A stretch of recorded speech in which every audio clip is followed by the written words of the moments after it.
अच्छा है, मतलब अच्छा रहा है। सबकी ज़िंदगी में जो ऊपर नीचे कठिनाई आती हैं, कभी कभी हम खुश रहते हैं, कभी कभी उदास रहते हैं। ऐसा भी मतलब मेरे करियर के साथ भी हुआ है। और ये सफ़र बहुत ही अमेजिंग रहा है राइट फ्रॉम द बिगिनिंग। और मैंने कभी सोचा नहीं था कि इतने मैं शोज़ करूँगा, फिल्म करूँगा, म्यूज़िक वीडियोस, टेलीविज़न, फैशन। और अभी मैं पीछे देखूँ तो मैंने एक्चुअली सब कुछ किया है। So it feels really good. अच्छा, आपने लाइफ में जब फिल्म इंडस्ट्री में जब आपने आया था फिल्म लाइन में, तो आपने फर्स्ट टाइम कैमरा कब फेस किया था?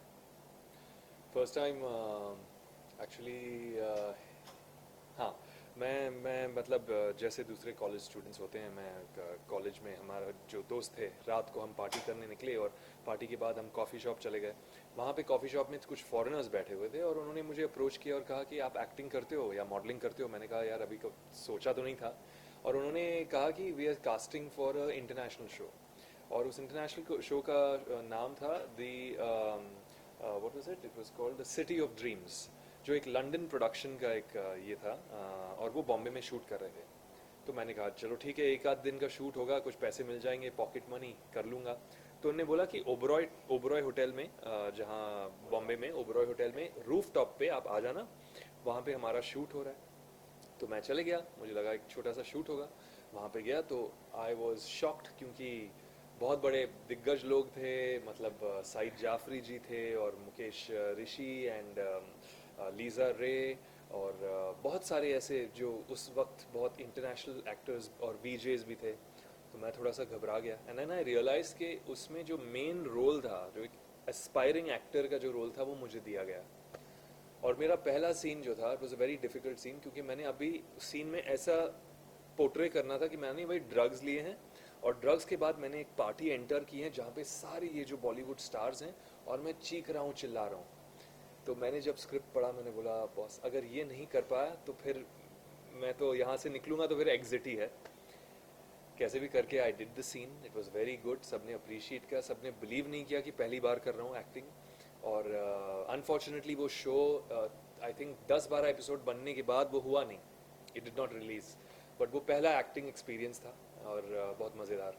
मतलब कहावत हो कि खोदा गड्ढा और निकला चुहिया, काम कुछ और करने गए तो हो गया कुछ और। हाँ तो ऐसा ही कैसा है। रहा उस समय का एक्सपीरियंस, कैसा लगा था? वो नाइट तो आप सो भी नहीं पाएंगे, हाँ, नाइट में मैं ऐसा लगा। 19 ईयर्स ओल्ड, या मैं 19 साल का था यार। सो उस वक्त मैं एक्चुअली मैं इतना नर्वस था नहीं जाने से पहले, क्योंकि मुझे पता ही नहीं था। उन्होंने बोला एक छोटा सा रोल है, कर पाओगे। मुझे लगा यार पीछे कहीं बिठा देंगे मुझे। लेकिन जब मैं गया तो मुझे पहले फॉर्म साइन करना, क्योंकि वो इंटरनेशनल प्रोजेक्ट था। तो पहले साइन करवाया रिलीज फॉर्म कि आप पक्का ये कॉन्ट्रैक्ट करते हो हमारे साथ, ये वो। तो मैं मुझे लगा चलो इंटरनेशनल लोग हैं, उनके कुछ कायदे कानून होंगे।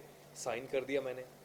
बाद में जब शॉट होने के बाद, पूरा होने के बाद, जब मैं घर आया, तब मैंने एक्चुअली पढ़ा उसमें और मुझे लगा कि one of the central characters, और उसमें बहुत दिन की रिक्वायरमेंट होगी, और आप यही लुक रखेंगे, किसी को बताएंगे नहीं, ये सारे क्लॉजेस थे। और मुझे लगा वाओ, मतलब इसके बाद तो मैं सुपरस्टार बन जाऊंगा, ऐसा फील आया मुझे। तो it was very interesting, very nice, very थोड़ा नर्वस था। लेकिन सेकंड डे जब मैं वापस गया, तो सीन्स एक्चुअली इतने कॉम्प्लिकेटेड नहीं थे, क्योंकि it was one on one scene. जो पहला सीन, ऐसे बोलते हैं ना स्विमिंग सीखो तो मतलब सीधे डीप में जाके, गहरे गहरे पानी में जाके कूदो, तो ऐसा था मेरा। चलिए, मतलब स्टार्टिंग काफी अच्छा हुआ था जी आपको। जी जी। लेकिन कहा जाता है कि पहले से ही आप स्पोर्ट्स और एडवेंचर्स में माहिर हैं। ओके, फिर भी फिल्म लाइन में आने की कोई खास वजह? एक्चुअली फिल्म लाइन में खास वजह यही थी, क्योंकि मुझे परफॉर्मेंस का बहुत कीड़ा था। मुझे स्टेज जो स्कूल्स में प्लेस करता था। I was very much into sports and plays. तो कल्चरल शोज, जहाँ पे फैशन शोज होते थे, मैं always I to be choreographing and taking part. Dance shows होते थे, मैं हर एक डांस में पार्ट लेता था। Sports, I was always very good in sports. Even in academics, मतलब पढ़ाई में भी I was not bad, you know, I to take part in everything. तो मैं I was involved. Film line का मैंने ये कभी सोचा नहीं था कि मैं फिल्म्स करूँगा, टेलीविज़न करूँगा। उस वक्त तो टेलीविज़न ज़्यादा था भी नहीं। So I just went with the flow. मुझे पायलट बनना था, वो हुआ नहीं, और बस यहाँ पे घुस गए। चलिए, ऐसे आपको रियलिटी का किंग कहा जाता है, रियलिटी शो का। हम्म। ठीक है, तो शाहरुख खान के साथ जब आपने काम किया था तो कैसा अनुभव था, एक्सपीरियंस कैसा रहा? एक्चुअली शाहरुख खान के साथ हमने ज़्यादा शूटिंग नहीं की थी क्योंकि हम अर्जेंटीना गए थे और हम वहाँ पे ज़ोर का झटका जो शो था हम वहाँ पे मतलब कूद रहे थे और पिटाई हो रही थी हमारी उस शो में।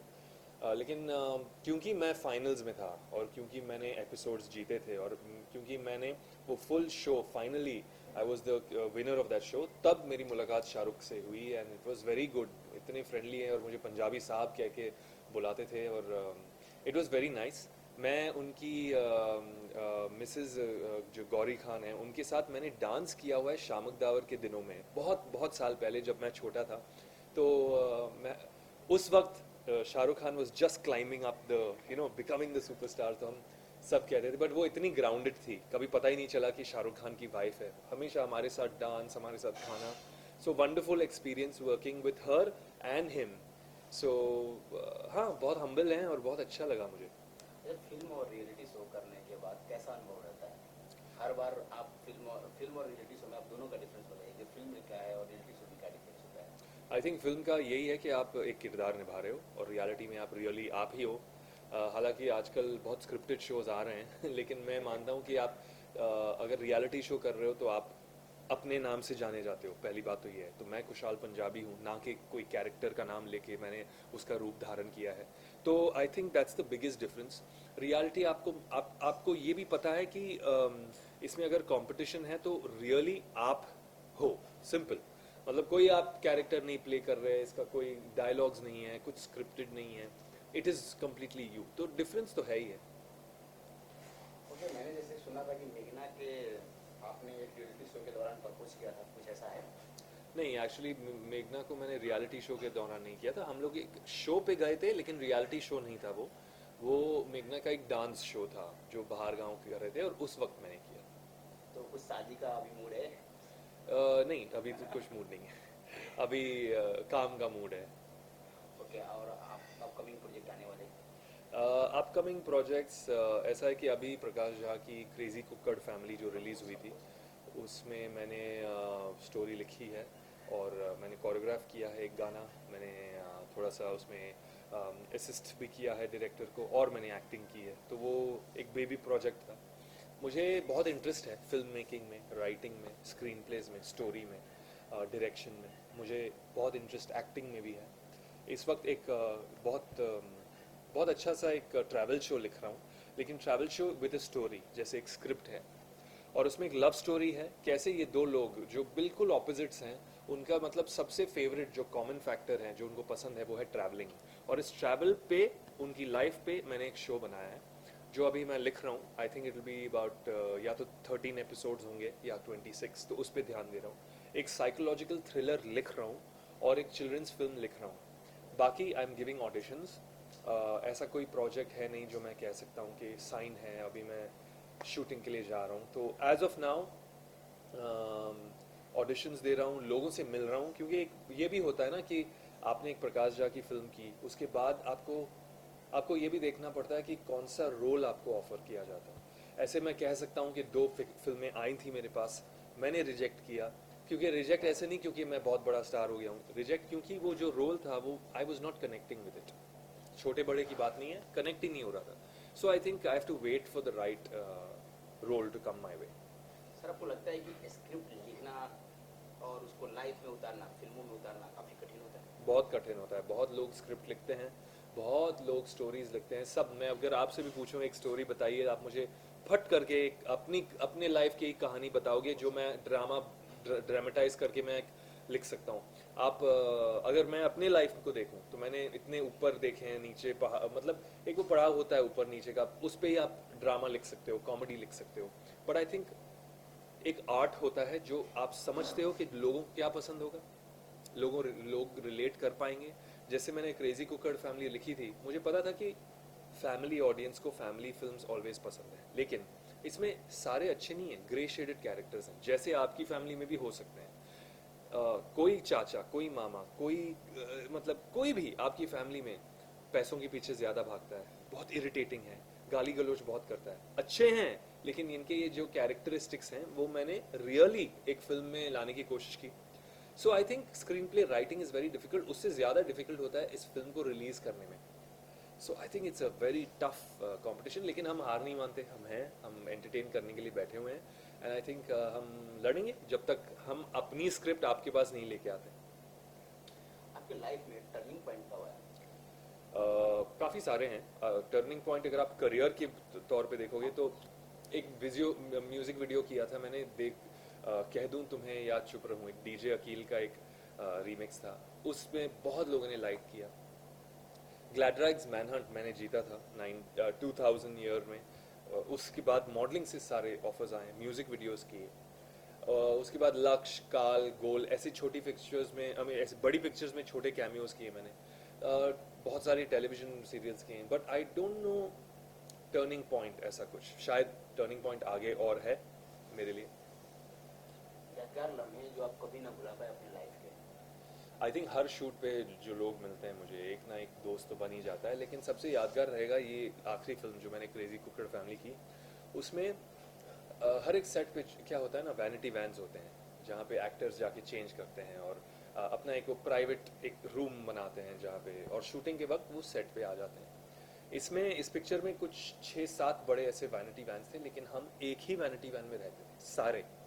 ये पूरा परिवार जो था 16 या 17 लोगों का, हम इतने बॉन्ड हो गए वहाँ पे, इतने जैसे फैमिली ग्रुप है हमारा। फ़ोन पे रोज़ बातचीत होती है, ऐसा लग ही नहीं रहा है कि कोई कोई एक्ट्रेस है, कोई नेशनल अवार्ड विनिंग लिरिसिस्ट हैं, कोई बहुत बड़े प्रोड्यूसर हैं, कोई सब साथ में खाना पीना, शूटिंग करना, हेल्प करना। I think that was a wonderful experience, और ऐसा ज़्यादा होता नहीं है। No ego, no tantrum, no stress, सब प्यार कर रहे हैं अपने आप से और सबसे, और खाना साथ में खा रहे हैं। आई think that was wonderfully wonderful shooting experience. जब अपनी लाइफ में आपने कितना स्ट्रगल किया, क्या कुछ करना पड़ा इस लाइन में आने के लिए आपको? एक्चुअली कुछ नहीं करना पड़ा। एक्चुअली मैंने ये फोकस ही नहीं था कि मैं इस लाइन में आऊँ, सुपरस्टार बनूँ, एक्टिंग करूँ, ऐसा कुछ था ही नहीं, तो स्ट्रगल की बात ही नहीं है। दूसरी बात, मैं बॉम्बे का हूँ, तो मैं जानता हूँ मेरी फैमिली यहाँ पे है, बहुत बड़ी फैमिली, मेरे दूसरे काम चलते हैं, तो आई थिंक स्कूलिंग यहाँ पे हुई है, कॉलेज यहाँ पे हुआ है, so I think I am very well versed. मैंने कभी ऐसा देखा नहीं कि स्ट्रगल, घर बार छोड़कर यहाँ पे आना, फैमिली से दूर एक छोटे से घर में रहना। I respect all the people जिन्होंने ये किया है, लेकिन मैं लकी था शायद। मैं अपने पेरेंट्स के साथ रहता था।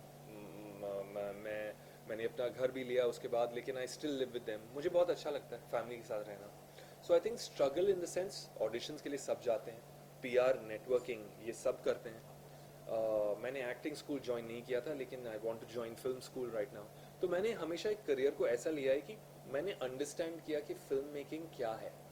ऐसा नहीं कि मुझे नहीं पता, मेरी बॉडी अच्छी है, मेरे लुक अच्छा है, मुझे एक्टिंग आती है, अब मैं जाऊंगा, ऐसा नहीं होता। आप प्रोड्यूसर से बात करते हो तो वो क्यों लेगा आपको, आपको पता होना चाहिए कि एक फिल्म कैसे बनती है। जैसे अगर मैं बताऊं आपको कि अगर आप जॉब के लिए जा रहे हो, सपोज माइक्रोसॉफ्ट या गूगल कंपनी में आप जॉब के लिए जा रहे हो, तो आप ऐसे ही जाओगे कि देखो मैं गुड लुकिंग हूँ, मैं स्मार्ट हूँ, ये मेरे 10th स्टैंडर्ड या ग्रेजुएशन के रिजल्ट हैं। आप ये डेफिनेटली फाइंड आउट करोगे कि कंपनी क्या है, उनका बैकग्राउंड क्या है। अगर मैं जाऊं और गूगल के बारे में कुछ पता ही नहीं, पहला क्वेश्चन उनका यही होगा, why do you want to join Google for example. तो why do I want to join the film industry, क्योंकि right from pre production to exhibition, ये प्रोसेस कैसा है, कहाँ पैसे जाते हैं, कौन सा टैक्स कहाँ जाता है, एक्टर्स को इतने पैसे मिलते हैं, कहाँ जाता है, कैसे, क्यों, डिस्ट्रीब्यूटरशिप। अगर आप ये नहीं समझोगे तो आप हमेशा, आपको लगेगा कि आप रिजेक्ट हो गए, लेकिन ऐसा है नहीं, ऐसा है नहीं। So I think it's a business, आपको समझना चाहिए, और आप इस बिजनेस के पार्ट बनना चाहते हो as an actor, editor, film maker, production, जो भी, इस बिजनेस के बारे में जानो, फिर अंदर आओ और फिर अपना दिमाग लगाओ, and then you can become a star. यार, no one stopping you. Bollywood में आपका मेन टारगेट क्या है? बॉलीवुड एक्चुअली मुझे इंटरेस्टिंग रोल्स करने हैं। ओके, ये वो दौर भी एक्चुअली थोड़ा सा चले गया जहाँ पे single hero star, I mean बहुत कम वो स्टार्स हैं जिन्होंने, और बहुत मुश्किल से बहुत स्ट्रगल करके उन्होंने वो मतलब वो पाया है, वो सक्सेस पाया है। बट आई थिंक मुझे एक बहुत really I want to do different roles acting के तौर पे। जैसे you look at Ronit Roy today, Ronit is doing such interesting work. I really, मतलब कहाँ से कहाँ, टेलीविजन में आए थे और अभी फिल्म कर रहे हैं, और बहुत इंटरनेशनल फिल्म करके आए हैं, and I think it's wonderful. So my journey is हाँ, अगर कोई कमर्शियल फिल्म मेन रोल या पैरेलल लीड या नेगेटिव आता है तो of course I do it, but generally ऐसा नहीं कि वो नहीं करूँगा तो कुछ नहीं करूँगा. So I am open to it. I am also open to making films, छोटे छोटे फिल्म्स. आई थिंक वो मेरा नेक्स्ट लाइफ का नेक्स्ट फेज होगा. कब तक चलाएंगे लगाएंगे ऐसा कुछ अनुभव? 2 साल, शायद 2 साल में. अभी ये 2 साल और मुझे एक्टिंग करनी है और उसमें समझना है, मुझे कोर्सेज करनी है, मुझे एडिटिंग का कोर्स करना है, मुझे काफ़ी कुछ टेक्निकली मुझे कुछ करना है. बाकी मैं जो विजुअल है, क्रिएटिव हूँ, वो तो बचपन से ही हूँ. But I think yes, for certain things you have to do training. और भी कुछ आप शेयर करना चाहते हैं जो प्रोजेक्ट या फिर जो हो चुका है? आई थिंक हाँ, आई थिंक क्या मुझे लगता है कि ये जो आर्टिस्ट हैं जो बहुत सारा काम करते हैं, से फॉर एग्जांपल इन टेलीविजन, या फिर मुझे लगता है कि ये लोग एक बंद जाते हैं. हमारी जो मीडिया है बहुत खुली हुई है, पता है, यू हैव टू एक्सप्लोर, और यही मौका है, यही टाइम है. मैंने आयुष्मान की फिल्म देखी अभी, दम लगाई आयशा, उसने इतना अच्छा काम किया. आयुष्मान और मैंने थाईलैंड में एक फिल्म की थी जो वो एक्चुअली बंद हो गई थी, वो रिलीज़ नहीं हुई. But while working him with him I understood कि उसे क्या क्या करना है, उसे अलग अलग चीज़ें करनी है, उसे गाना गाना है, उसने ये करना है, उसने योग करना है, मुझे भी डांस करना है, कोरियोग्राफी करनी है, फिल्म बनानी है. आई थिंक ये सब मौका जो है हमें मिल रहा है, तो you should take advantage of it, and I am going to take advantage of it. So बस आप देखते रहिए, प्यार देते रहिए, and we'll be there to entertain you. Thank you. Thank you.